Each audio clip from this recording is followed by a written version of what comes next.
Hi guys, welcome back to my channel. ఈరోజు మా స్టైల్లో చికెన్ కర్రీ ఎలా ఉంటుందో మీ అందరికీ చూపిస్తాను. ఖచ్చితంగా చూడండి వీడియో ఎండ్ వరకు.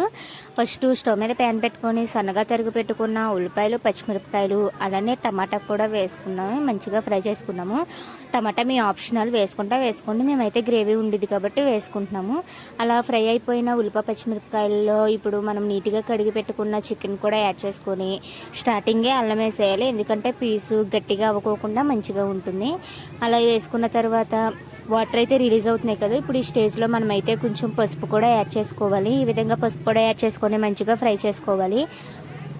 ఇలా ఫ్రై చేసుకున్న కొంచెంసేపు ఆగిన తర్వాత చూసారు కదా, ఇప్పుడైతే వాటర్ అన్నీ ఇంకిపోయాయి. ఇంకా ఉప్పు, కారం కూడా వేసుకుంటున్నాము. మీరు మీ టేస్ట్కి సరిపడా కారం అయితే యాడ్ చేసుకోండి. ఈ విధంగా కారం కూడా వేసుకొని మంచిగా కలుపుకొని అవంతా మంచిగా ఉప్పు కారాలు పీసెస్కి పట్టే విధంగా కలుపుకొని మూత పెట్టుకొని ఒక 5 మినిట్స్ ఆగాలి. ఎందుకంటే బాగా పట్టి ఆయిల్ అయితే పైకి తేలుతుంది. ఈ విధంగా ఆయిల్ పైకి తేలిన తర్వాత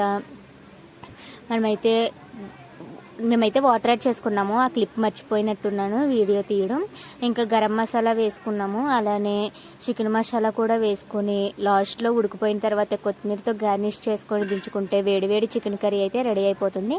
చూసారు కదా, వీడియో నచ్చితే లైక్ చేయండి. అలాగే మన ఛానల్ని ఇప్పటివరకు సబ్స్క్రైబ్ చేసుకోకపోతే తొందరగా వెళ్ళి సబ్స్క్రైబ్ చేసుకోండి. Thank you for watching. Bye bye.